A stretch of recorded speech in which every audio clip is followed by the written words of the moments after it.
Greetings and welcome to Deep Horror LofT.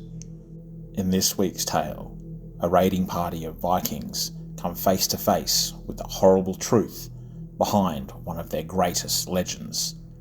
Deep Horror LofT presents Secrets of Midgard.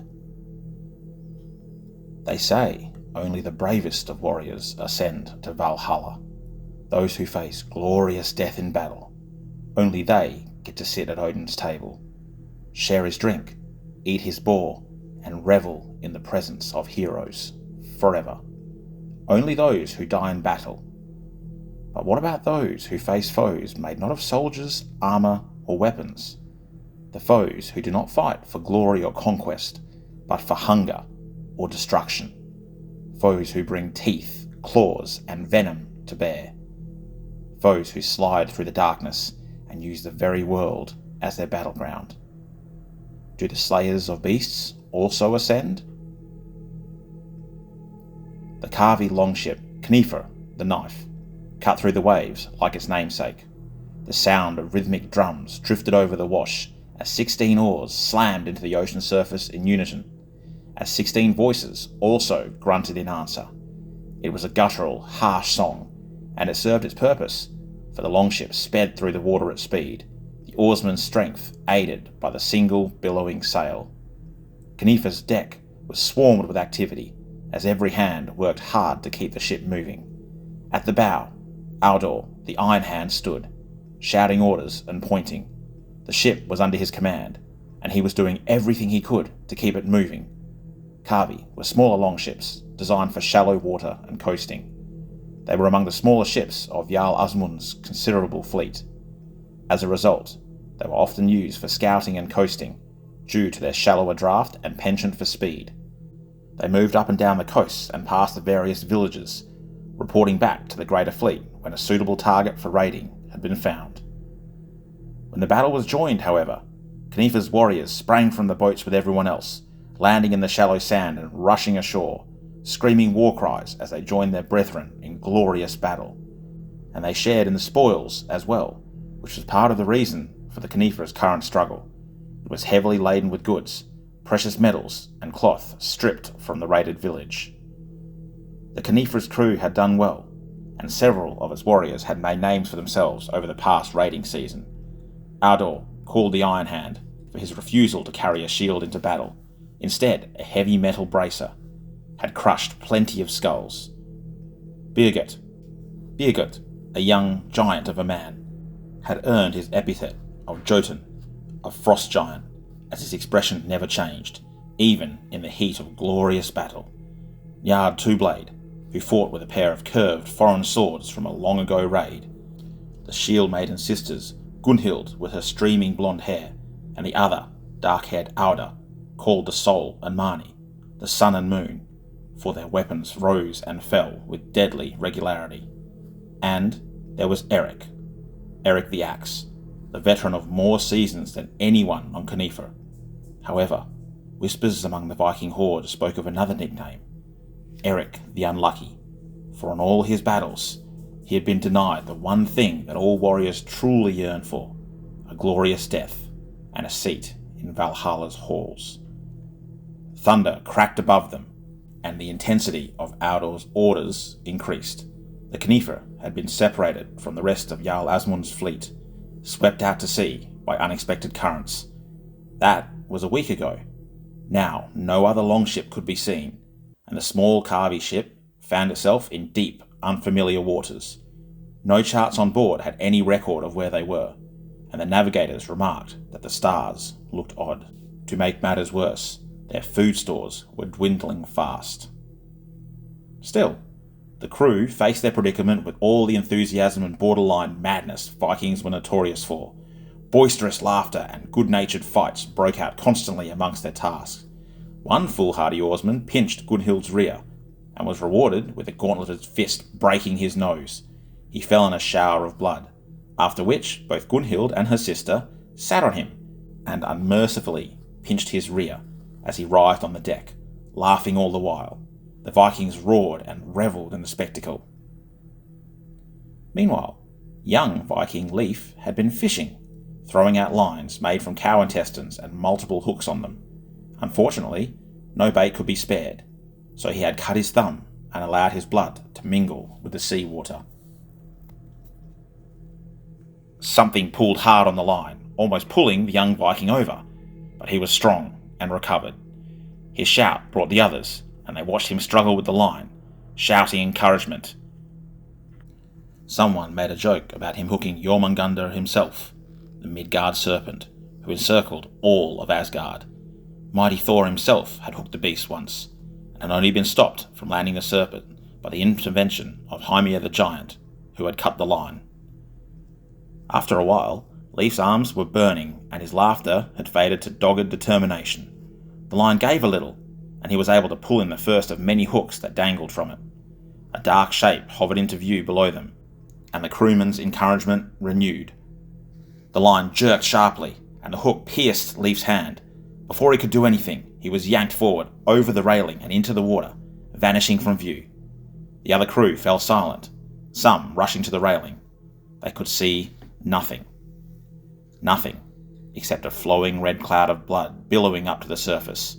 A single hand, still pierced by the hook, floated up, bobbing gently. Something moved beneath the bloody water.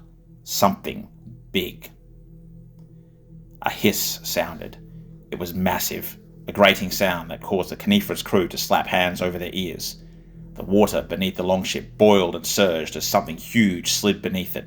Scales appeared, giant scales several feet across, on an undulating body that caused waves to strike Conifer, rocking it sharply. Aldor yelled for weapons, and the Vikings howled war cries as they brought them to bear. That chilling hiss was their only reply. It was Eric who saw it first, and he shouted in warning as a glowing yellow orb opened in the water to the ship's port. It was an eye full of malevolence, and its slitted pupil raked over the ship. The hiss kept going, almost rumbling like thunder. As the massive eye slowly rose to the surface, curses and prayers were whispered. The huge head turned, facing straight towards the Conifer, and a forked tongue lashed across the ocean's surface, flicking out of a cavernous maw, past the scale tail held in its jaws. Cries of "The Serpent!" and "Jörmungandr!" filled the air as they beheld the stuff of nightmares, the world serpent himself, who is so immense he can circle the world and hold his own tail in his mouth. Birgit was the first to act. He threw aside his sword and snatched up a spear. Leaping onto the railing, the giant Viking said nothing, his face still as unmoving as stone. He drew back his arm and let fly. His throw was strong and accurate, and the Vikings cheered as the spear sliced the air, streaking directly towards the glowing yellow eye. It sank in to the grip. The hiss stopped. The Vikings roared again, but it faded when they realized that the hiss had stopped, but there was no howl or screech or cry of pain. Instead, the gaping mouth opened slowly, and the serpent's tail flicked out of its grasp, sinking out of view. The gargantuan head rose, clearing the ocean's surface and rising up towards the longship. It turned slightly, bringing its uninjured eye to bear. The slitted pupil pointed directly towards Birgit, who reclaimed his sword and brought it to ready. The hiss started up again, starting low and ominous, and increasing in intensity. Then, with lightning speed, it struck, its massive jaws closing around Birgit. Fangs punctured flesh, but Birgit remained eerily silent, staring daggers at the beast as his life extinguished in a torrent of crimson blood. Aldor Ironhand screamed the order to attack, but even as the Coniferous warriors surged forwards, weapons in hand, the snake had withdrawn into the sea, taking the body of Birgit with it. Barely a moment passed before the sea erupted again, and the snake struck, this time snapping the three warriors closest to the railing from the ship. The crunch of bone and the screams of men drowned out the noise of the sea. Despite the Vikings' combat prowess, they now faced a threat beyond their understanding, a beast from the very pit. It was among them, striking again and again. One oarsman let out a gurgle as he was torn in half, his legs spilling to the deck. Another made no sound at all, as a tremendous reptilian coil slammed down upon him, crushing him to a pulp. The coil flicked sideways, tipped with a razor tail. It caught one oarsman, a glancing blow, sending him flying 100 feet out into the sea. He never resurfaced. Eric held tight to his axe, swinging at any scaled surface he could see. Nothing connected as the Midgard Serpent tore his comrades apart. He leaped to the side as a series of immense scaled coils came sliding up over the railing. They flowed over the Knifr's deck like water, and any Viking in their way met death. They slipped over the opposite railing and tightened. Too late, Eric realised what the beast meant to do. A horrible cracking sound echoed from below. As the coils continued to tighten, immense muscles bunching under the scaled skin. A hapless oarsman caught within them howled as his body was slowly squeezed tight, his horrified eyes filling with blood before Valhalla claimed him. The cracking sound became louder, and with an almighty hiss from the serpent, the Knifr was torn in half. Showers of debris claimed yet more lives as the bisected longship fought to stay afloat. The serpent's head rose between the two halves, its uninjured eye blazing yellow in the choppy seas. It opened its maw and hissed in triumph. The serpent's hiss was answered with an almighty scream. Eric whirled, gazing across the watery chasm between the two ships' pieces, and saw Audor sprinting across the ruined deck. As the serpent turned towards the sound, the Viking leader launched himself from the broken railing, sailing through the air to slam into the serpent's coils.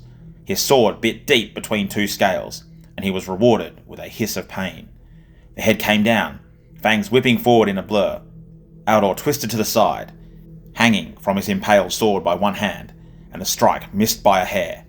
Baring his teeth in a snarl, he lashed out with his left arm, his iron bracer slamming into the snake's head, catching the spear that still protruded from its eye, and snapping the shaft, driving it further into the immense head.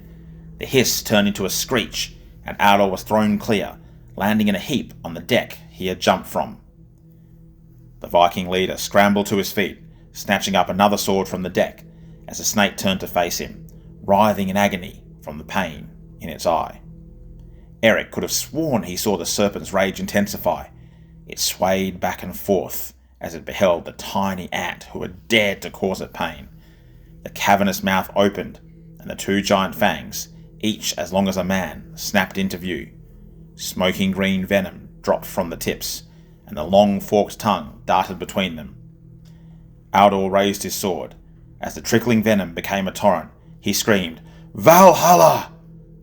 The surge of venom washed over Audor, and his defiant scream became a gurgle. Eric watched on in horror as his leader began to melt before his very eyes. Soon, only a half-liquid corpse remained, and the serpent lowered its head to feast. Eric gripped his axe, saying a silent prayer that the Valkyries would find Audor and guide him to Valhalla after his defiant death. His eyes swept past the feeding snake. The Knifr was in ruins, its two halves starting to slowly sink into the sea. Blood and body parts coated any exposed wooden surface, and only a handful of warriors and oarsmen remained. A muttered curse from his left materialized into Njard, the shorter Viking striding towards the serpent, his short swords at the ready. Eric grabbed him, pulling him close. Before the other man could protest, Eric jammed his mouth close to Njard's ear and began speaking, almost shouting to be heard over the seas and the serpent's hissing. The smaller man's face split into a grin as comprehension dawned on him. The two men separated. Eric slunk into the shadows of a ruined railing, while Njard put his agility to good use, leaping over debris and bloody remains to clamber up to Knifr's dragon-shaped masthead. Even as it sank, Njard stood atop the wooden prow and screamed obscenities at the serpent's back. He punctuated this by slamming his two swords together, creating loud, sharp rings of steel. The serpent slowly turned, the remains of Audor still clamped in its jaws. Its remaining eye focused on Njard, who redoubled his efforts. A low, muffled hiss came from the deity. Throwing its head back, it swallowed the rest of its meal and started forward. Eric tensed, gripping his axe. The serpent came closer, eyes fixed upon Njard, and his vulnerable underbelly came closer to Eric. Gunhild and Auda stumbled into view. Both shield maidens were covered in blood, and Auda had a nasty cut across her scalp. But they must have realised what Njord was doing, because they joined him, standing at the base of the sinking prow, bashing their weapons against their metal-ringed shields. Their shrieks mingled with Njord's curses. The serpent's maw opened slightly. Its fangs gleamed. Its belly was now mere feet away from Eric. He hefted his axe, raised it behind his head. Njord screamed one last curse and brandished his swords. The water behind Njord erupted. Eric whirled around, his eyes widening. A second serpent's head shot forth, jaws slamming shut on Njord's torso. As the fangs punctured his ribcage, blood shot from his open mouth. The snake slammed back into the ocean, taking Njord with it. 2 serpents! Suddenly remembering the first, he whirled, only to be confronted with the empty, sinking deck. It was gone. Gunhild's scream tore his attention back to the prow, as a third snake had whipped out from the sea, its jaws clamping hard around the shield maiden's muscular thigh. This new serpent was smaller than the other 2, about the thickness of a small oak, but was no less deadly. But the shield maiden's sisters were not to be trifled with.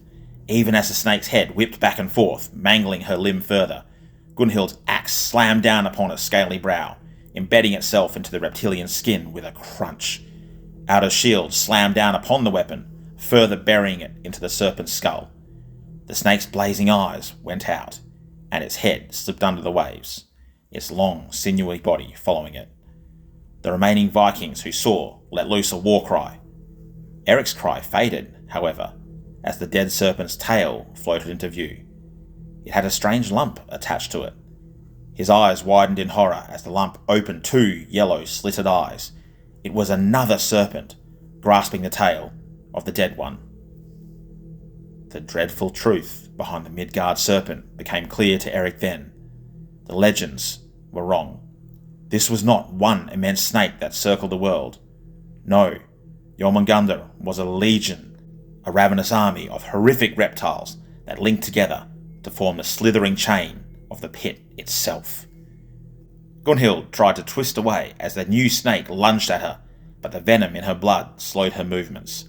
She could only moan as twin fangs sank into her legs once again, and her knees buckled as she was yanked from the prow. Her sister did not give up easily. Casting aside her sword, Aura grasped her sister with the right hand, slamming her shield against the serpent again and again with her left. For a moment, it seemed that she would prevail. Then, yet another serpent's head split the waves to latch on to the twitching Gunhild, and both shield maidens were pulled beneath the waves. Neither resurfaced, only a spreading cloud of blood in the churning seas. The sinking Knifer became a maelstrom of blood, scales, and seawater as snakes erupted from all sides. Men and women screamed as they were struck, taken, and consumed. The hissing was a constant presence, almost like an echo in a cave. The legends spoke of the serpent's ferocity, but not like this. This was worse. Eric began to whisper a prayer, but a wet sliding sound came from behind him. He whirled to see a smaller serpent slithering towards him. It hissed menacingly and arched its back to strike. Eric's rage met the serpent's strike head-on. Fangs snapped on metal as he caught the strike with the blade of his axe. He screamed in the snake's face and slammed it to the deck, where it thrashed in the slowly rising water. Before it could gather itself, Eric's axe sliced its head clean off. Blood showered the Viking warrior as he screamed his defiance. Several smaller snakes came at him, drawn by the sound. He took them head-on, and they found out firsthand why Eric the Axe had survived for so long. Soon, serpentine blood flowed in rivulets, and Eric stood in chest-deep water, ringed with floating reptilian corpses. A massive tail snapped out of the ocean, slamming into Eric's torso with the force of a thunderclap. The world spun as he flew through the air, landing with a tumbling crash into the swirling ocean. His chest constricted, broken ribs grating against his lungs as he vomited blood. Despite this, his fingers stayed clasped around the hilt of his axe as Eric clawed his way to the surface. Every pull was agony, and he screamed as his head broke the surface, the first huge breath setting his chest afire. He reached out with his free hand and snagged a piece of floating debris. His long hair flowed as he whipped his head this way and that, seeking the Knifer. But it was gone, claimed by the sea, and the serpents. Dozens of colossal reptilian heads emerged from the tumultuous waves, their malevolent gaze fixed solely upon him. The air was thick with a cacophony of their hissing, a sound so intense it seemed to overpower even the crashing of the ocean waves. Each sinuous head swayed ominously, creating a daunting spectacle that sent shivers down his spine. In that moment, he felt a profound sense of isolation, as if he were the solitary focus of their predatory attention amidst the vast expanse of the sea. But he was Eric the Axe. He was a warrior, and the time had finally come to face his warrior's death. The closest serpent opened its cavernous maw. Venom dripped from its fangs and smoked as it hit the ocean's surface. It had only one eye, a broken spear haft protruding from the other. Eric grinned and spat blood at the snake. He raised his axe, screaming a final war cry, "Valhalla!" The one-eyed serpent's mouth closed, the giant head cocked to the side. It stared at Eric for a long time, its reptilian gaze drowning out even the hissing of the legion around it. Eric felt a chill then, for he thought he saw a spark of intelligence in that cold, slitted eye. The fanged jaws opened again, but this time only slightly, almost like a grin. The one-eyed serpent withdrew, slipping soundlessly below the waves. Its legion followed, grasping one another's tails, forming the giant Midgard Serpent of legend, true to all except the single man who beheld them now. As the serpent slithered back into the depths, the chilling realization dawned upon him. There would be no death in battle, no glorious entry into Valhalla. The cursed serpent had robbed him of his chance for eternal glory, leaving him to drown and die in this unforgiving sea. Never to see the hallowed halls, never to feast with his departed brethren, never to behold the afterlife he had lusted for since his first battle. The serpents had assured he would die here, alone, forgotten, and the secret of Midgard would die with him. Eric, the unlucky, threw back his head and wailed his anguish into the stormy skies, alone amidst the bloody waters of Midgard.